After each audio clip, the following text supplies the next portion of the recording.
सुप्रभात बच्चों, कक्षा 8 के सप्तभगिन्य जो पाठ है उसके आज हम करेंगे प्रश्नोत्तर। ठीक है, पहला प्रश्न है उच्चारणम कुरुत, अर्थात बोलकर उच्चारण करिए इन शब्दों का।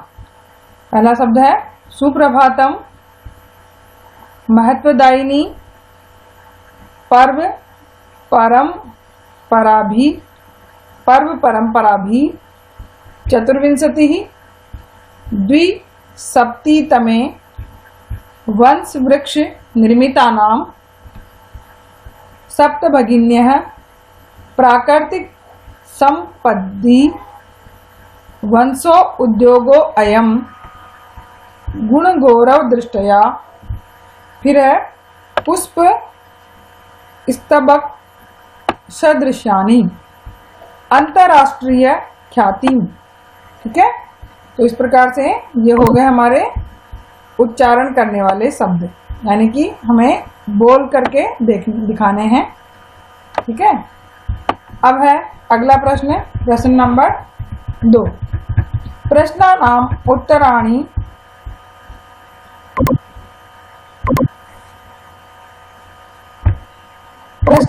उत्तराणि एक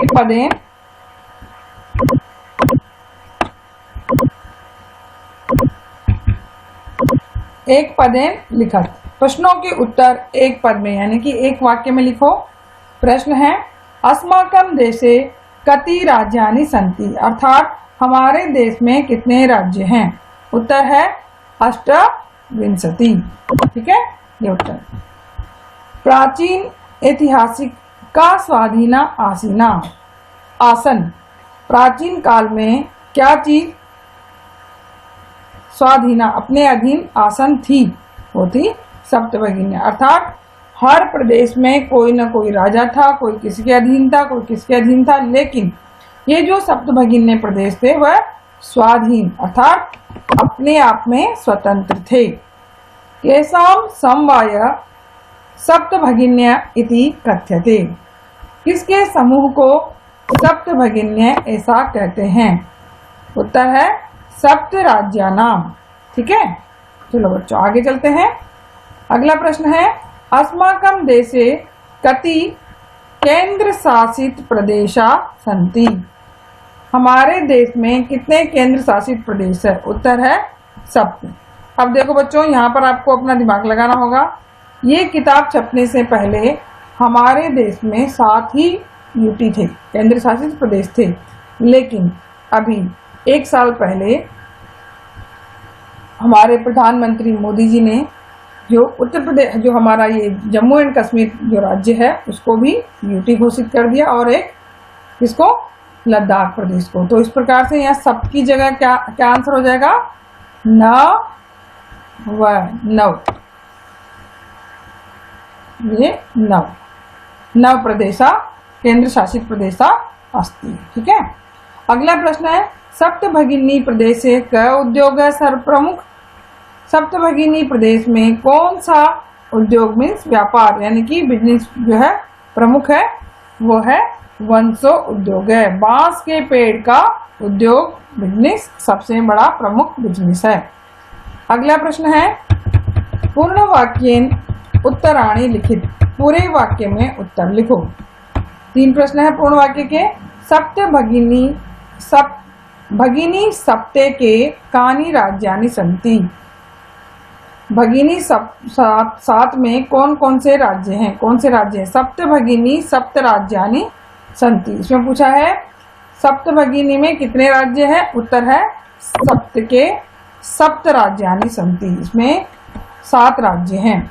इमानि राज्यानि, अगला प्रश्न है इमानि राज्यानि सप्तभगिन्य इति किमर्थम कथ्यते, इन राज्यों को सप्तभगिनी ऐसा क्यों कहते हैं। तो इसका उत्तर है सप्त राज्य समूहत्वात् इमानि राज्यानि सप्तभगिनी इति कथ्यते, यानी कि 7 राज्यों के समूह होने के कारण इन राज्यों को सप्तभगिनी इस नाम से जाना जाता है। अगला प्रश्न है सप्तभगिनी प्रदेशे के निवसन्ति, सप्तभगिनी प्रदेश में कौन रहते हैं? सप्तभगिनी प्रदेश है खासी, गोरा, नगा, मिजो प्रभृतया बहवः जनजाति। यहाँ पर ट्राइबल्स भी बहुत सारे आदिवासी लोग रहते हैं, उनके नाम हैं खासी, नगा, मिजो प्रभृतया। ये बहुत सारी कौन सी यह है जो आदिवासी जातियां यहाँ पे रहती है। अगला प्रश्न है एतद प्रदेश का के निष्णांता संति। ठीक है, ये प्रदेश किस चीज में निष्णांत मतलब निपुण है, परफेक्ट है। एते प्रदेशा स्वलीला कला भी निष्णांता। ये सारे प्रदेश अपनी अपनी कलाओं में निष्णांत है, निपुण है, परफेक्ट है। अगला प्रश्न है वंश वृक्ष वस्तु नामा उपयोग कुत्र क्रियते। वंश वृक्ष का जो वस्तुओं के जो उपयोग है वो कहाँ पर किए जाते हैं? आ वस्त्र भूषणेभ्य गृह निर्माण पर्यंत प्रायः सर्वत्र वंश वृक्ष वस्तु नाम उपयोगी क्रियते। हर जगह पे गृह के निर्माण में, घरों को सजाने में और इन सभी में वंश वृक्ष का उपयोग किया जाता है। अगला प्रश्न है रेखांकित पद मा अधिकृत्य प्रश्न निर्माणम कुरुत। प्रश्नों के निर्माण करो यानी कि प्रश्नवाचक शब्द बनाओ। वयम स्वदेशस्य राज्यानां विषय ज्ञातुम इच्छामि। अब जो अंडरलाइन है स्वदेशस्य, तो इसको देख के प्रश्न बनेगा। तो प्रश्न बन गया वयम कस्य राज्यानां विषयम ज्ञातुम इच्छामि। हम कौन से राज्य के बारे में जानना चाहते हैं। तो यहाँ पर था स्वदेशस्य, तो उसकी जगह क्या बन गया कस्य। तो कस्य बना करके हमने प्रश्न बना दिया। ठीक है, इसी प्रकार से आपको ध्यान रखना है जहां पर अंडरलाइन है उस शब्द से मिलता जुलता है उसी से प्रश्नवाचक शब्द बनेगा। जैसे अगला है सप्तभगिनी प्राचीन इतिहासे प्राय स्वाधीना एवं दुष्टा। सप्तभगिनी प्रदेश में प्राचीन काल से क्या चीज अपने आप में स्वतंत्र है? का। तो सप्तभगिनी का बन गया का प्राचीन ऐतिहासिक है, स्वाधीना एवं दृष्टया स्वतंत्र दिखाई देती है। कौन सी चीज जो है सप्तभगिनी प्रदेश में प्राचीन काल से ही स्वाधीन दिखाई देती है। अगला प्रश्न है प्रदेशे अस्मिन् हस्तशिल्प कला नाम बाहुल्यम वर्तते। प्रदेश में हस्तशिल्प कला नाम बाहुल्य बहुत अधिक बहुलता है, यानी कि बहुत अधिकता है। इसकी जो हैंडीक्राफ्ट्स है उनकी बहुत अधिकता है। तो प्रश्न का इसका प्रश्नवाचक बन जाएगा अस्मिन् प्रदेशे केसाम बाहुल्य वर्तते। इस प्रदेश में किस चीज का बाहुल्य है? प्रश्न बन गया। अगला है एतानी राज्यानि तु भ्रमणार्थम स्वर्ग सदृश्यानि। ये राज्य तो घूमने में स्वर्ग के समान है। तो एतानी राज्यानि भ्रमणार्थम कीदृशानि, यानी कि ये राज्य घूमने में कैसे हैं? प्रश्न बन गया और इसका उत्तर हो जाएगा एतानी राज्यानि तु भ्रमणार्थम स्वर्ग सदृश्यानि। ठीक है बच्चों, अभी जो क्वेश्चन नंबर 5 है ये हमारे एग्जाम की दृष्टि से नहीं बनता है, नहीं आता है, इसलिए हम क्वेश्चन नंबर 6 पढ़ेंगे। अगला प्रश्न है क्वेश्चन नंबर 6। इसमें है कि आपको एक साइड तद्भव शब्द दिए हुए हैं और एक साइड तत्सम, यानी कि जो संस्कृत से मिलते जुलते शब्द हैं वो आपको बनाने हैं। हिंदी से मिलते जुलते शब्द या हिंदी वाले शब्द आपको दिए हुए हैं। तो बहिन का आपको संस्कृत बनाना है, तो ये बन गया भगिनी। उससे पहले देखो एक आपको एग्जाम्पल के तौर पे करके दिखाया हुआ सात का क्या बन गया शब्द। फिर है बहिन भगिनी, फिर है संघटनम, तो इसका बन गया समवाय। बांस वंश, बांस को बोलते हैं वंश संस्कृत में। फिर है आज अध्य, खेत क्षेत्रम। इस प्रकार से ये आपका तत्सम शब्द बन गए। अब है प्रश्न नंबर 6 का ही पार्ट आ, सेकंड पार्ट। इसमें बच्चों 1 2 3 4 5 शब्द दिए हुए हैं जो कि अलग अलग है, लेकिन आपको इनमें से डिफरेंट छाटना है, यानी कि भिन्न प्रकृति वाला। देखो प्रश्न में लिखा हुआ है भिन्न प्रकृतिकम पदम चिन्हित। भिन्न प्रकृति का शब्द चुनिए। पहला शब्द है गच्छति, पठती, दूसरा है पठती, तीसरा धावती, चौथा अहसत और अगला लास्ट है क्रीडती। अब देखो बच्चों, सब में देखो क्रीडती, गच्छति, धावती, ये सब क्या है, लट लकार में के शब्द हैं, और अहसत ये है लंग लकार का शब्द है। तो ये क्या हो गया, बिल्कुल डिफरेंट हो गया, अलग हो गया, तो ये भिन्न प्रकृति का हो गया, तो इसको हम इधर लिख लेंगे। ठीक है, अगला है छात्र है, सेवक है, शिक्षक है, लेखिका, क्रीडक है। अब देखो इसमें सभी जो जितने भी शब्द हैं, छात्र है, चाहे सेवक है, चाहे शिक्षक है, चाहे क्रीडक है, ये सब क्या है, पुल्लिंग वर्ड है, और ये स्कूल से संबंधित वर्ड है जो कि पुल्लिंग है। जबकि लेखिका जो शब्द है वो क्या है, स्त्रीलिंग शब्द है, तो ये सबसे अलग हो गया। अगला प्रश्न है पत्रम, मित्रम, पुष्पम, आम्रम और फलम। तो बच्चों देखो इसमें सब में सब नपुंसक लिंग के शब्द है। पत्रम में आ रहा पीछे, मित्रम में आ रहा पीछे, पुष्पम में आ रहा पीछे, फलम में आ रहा, आम्र है, ये सबसे डिफरेंट है, उसको अलग से लिख लेंगे, डिफरेंट को आम्र है। अगला प्रश्न है व्याघ्र है, भल्लुक है, गज है, कपोत है, शाखा, वृषभ है, सिंह है।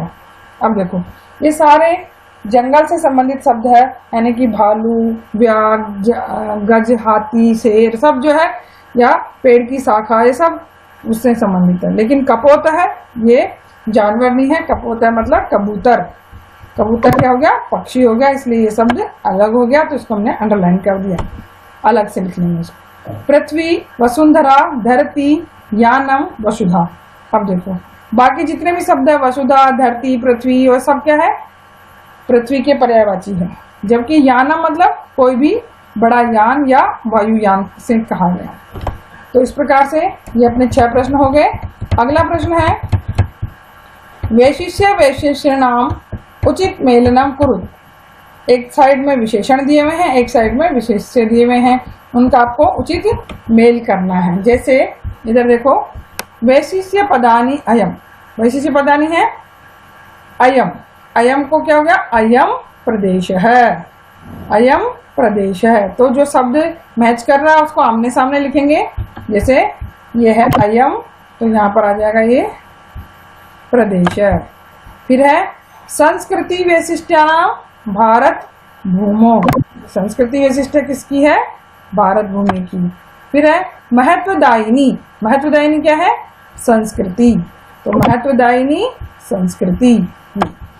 अगला है प्राचीने, प्राचीने इतिहासे, तो प्राचीने इतिहासे, इससे मैच करेंगे इसको।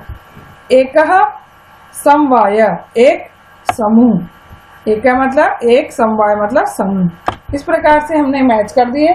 लेकिन बच्चों जब आप अपनी कॉपी में करेंगे और उस प्रश्न को सॉल्व करेंगे तो उत्तर आमने सामने लिखेंगे ताकि उसको पढ़ने में आसानी हो।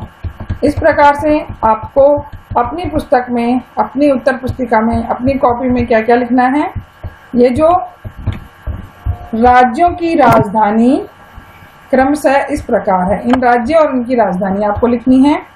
अगला है कि सप्त सिंधु, 7 समुद्र कौन कौन से हैं, इनके नाम लिखने हैं। फिर है सप्त पर्वत है, 7 पर्वतों के नाम लिखने हैं। और सप्त ऋषि, सप्त ऋषियों के नाम लिखने, यानी कि 7 प्रकार के ऋषि प्रसिद्ध हुए हैं। पहला है मारीची, पुलस्त्य, अंगिरा, क्रतु, अहि, पुलह, वशिष्ठ।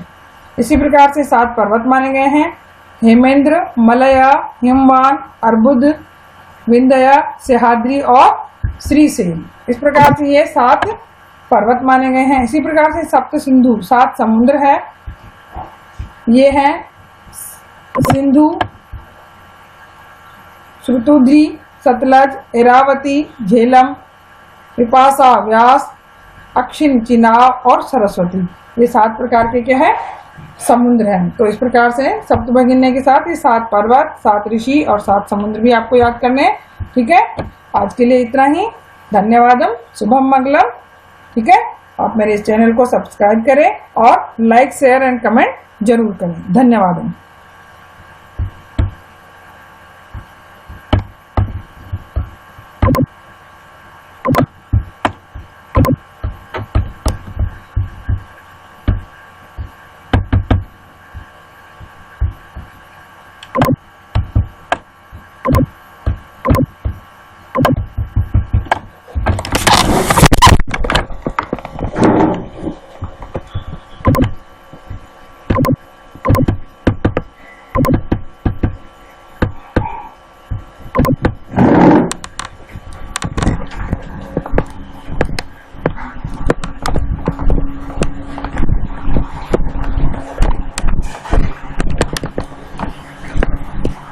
बंद ही नहीं हो रहा।